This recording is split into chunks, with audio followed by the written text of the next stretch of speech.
So good morning. It's Wednesday, the 6th of May, and this is the final diet and wellness assignment, helpful hints, and I'll be uploading this recording to the YouTube page. Alright, so what I've done, I've gone ahead before doing the recording and gone through the questions myself, had a look at the different reports. I'm just going to talk you through my kind of model answers in relation to my report. Obviously yours will be different. That's just to give you some ideas about how to consider constructing your answers, how much detail you should be providing, and just how to navigate the different reports, which should be new to us all. Alright, so we'll just read the first chunk of text here, and then we will look at each question. So it says the purpose of this exercise is to help you evaluate correlations among your nutrition, physical activity and body weight. Obviously, we've all done this now. We've tracked our diet, tracked our food intake for 3 days. And there's no requirement to turn in additional reports to this assignment.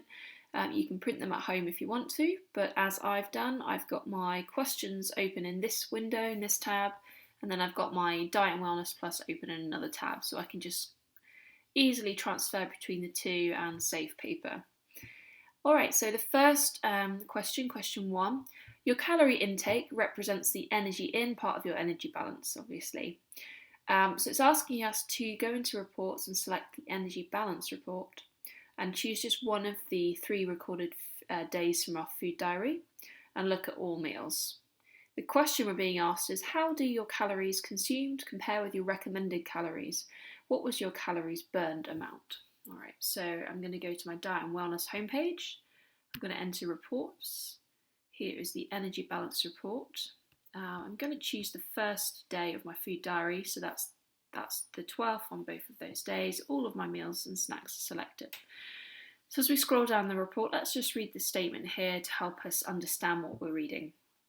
So this report shows for each day in the selected range and on average how many calories I consumed, how many calories I burned through tracked activity. It's looking at the 24-hour period. Any hours not accounted for in tracked activity will be counted at the BMR rate. The report also shows net calories as calories consumed minus total calories burned. So net calories is our overall energy balance, whether we're in positive, negative or equal energy balance here. Okay, so what this is saying is on this day 1 of my food diary, I consumed 1989, call it, calories. I didn't log any physical activity, so I only, according to this recording, burned 1748 calories in that 24-hour period. Okay, therefore my net energy balance was positive, and I was left with a positive energy balance of a net 240.6 or 241 calories. So I've just popped that into my text here. I consumed 1989 calories on day 1. According to the report, I burned 1748 calories. Therefore, for my day 1, I was in an overall positive energy balance of 241 calories. I've also added here, I did not log any physical activity for this day. If I had logged this, my energy balance would more likely have been neutral or even negative. So just adding further information to kind of discuss my findings. Okay, moving on to question 2. Energy balance, so reading from this paragraph here.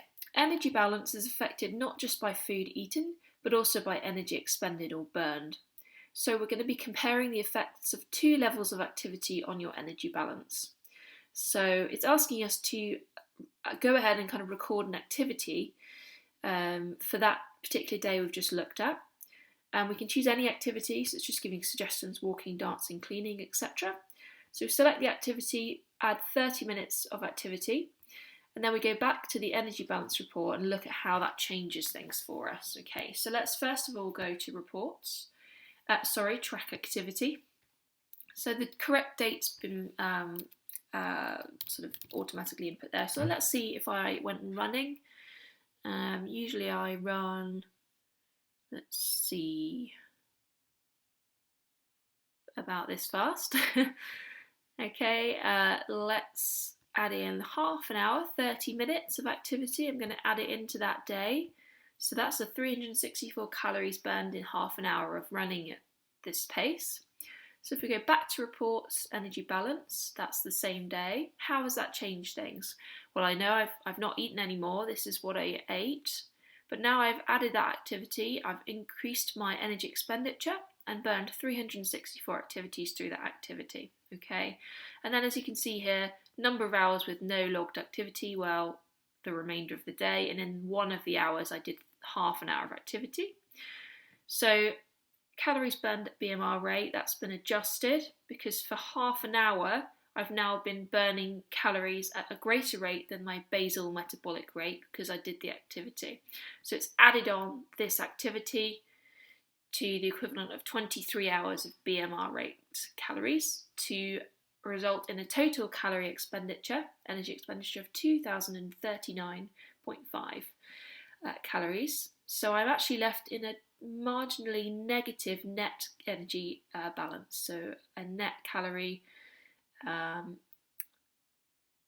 expenditure of minus 50.5 calories, so net negative energy balance. So my answer, I've just put that into one paragraph. So logging 30 minutes of running at this 9-minute mile pace resulted in an expenditure of 364 calories and an increase of total calories burned to 2035.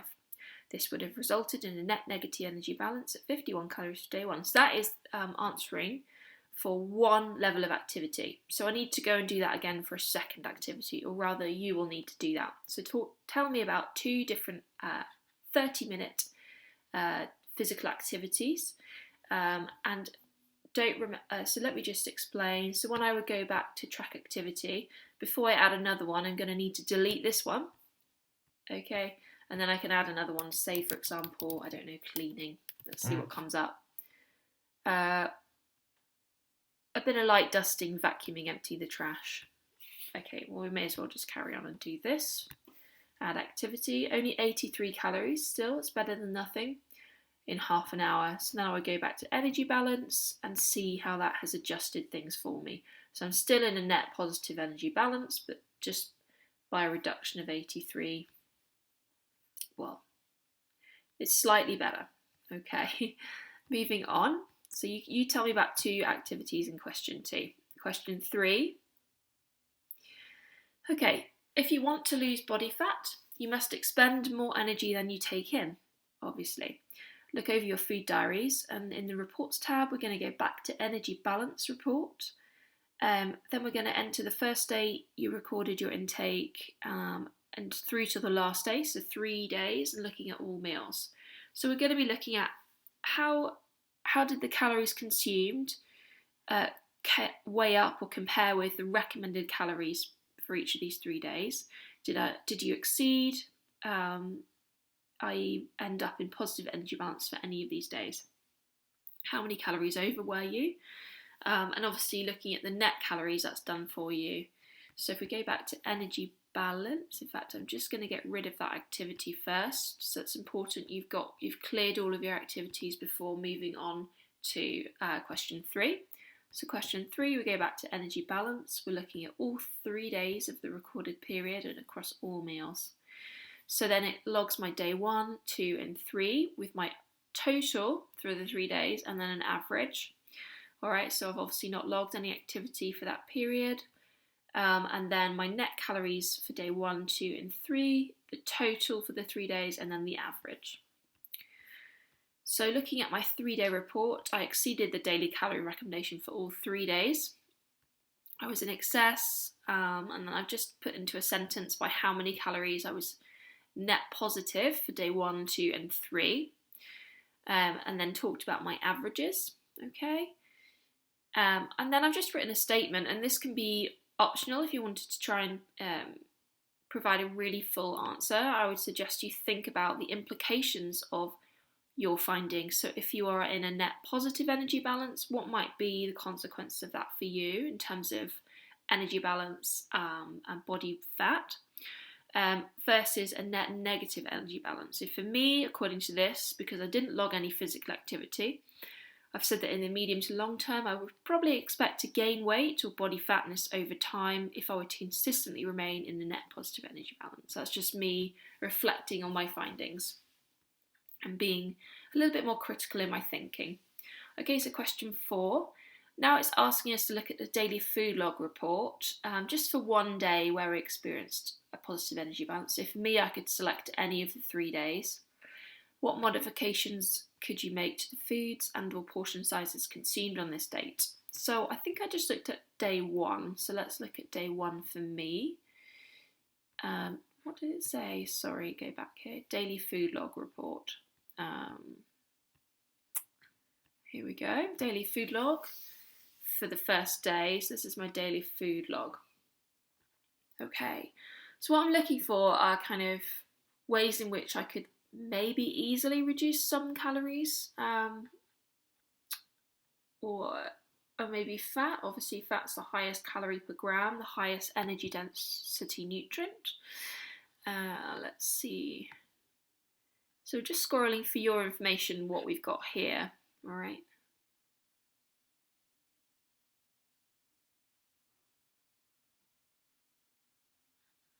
Okay. So I'd already come up with a couple of ideas, having looked at this before I did the recording. Okay, but you might be one step further than me. I've just seen one other thing that I might add in. So a couple of things for myself would be things like the portion size of my protein at dinner. A 6-ounce portion maybe is slightly on the larger side, so why not reduce to 4 ounces whilst not compromising my daily protein goal? Okay. An easy substitution would be switching from 2% to 0% fat milk and yogurt products. Also, I've eaten cheese twice on that day, some in the evening, 40 grams, and then some cream cheese here. So again, the cream cheese could be a reduced fat option, or just I could reduce the portions for both of those cheeses. In the evening, I'm cooking with a tablespoon, I think, of olive oil. All right, so what about using spray oil there to reduce my calorie and actual total fat intake as well? And one other thing I just saw there was the oats, half a cup of oats. I could go down to 1/3 of a cup of oats for my breakfast meal without compromising my macronutrient goals. So I could use 1/3 of a cup, not half of a cup of oats. So obviously these are just little not full sentences. I'd like you to try and use full sentences if you can. This was just me jotting down my ideas, and you don't need to give, how many is this? 5 different ideas. Just give me 2 or 3, but make them specific and achievable. Okay.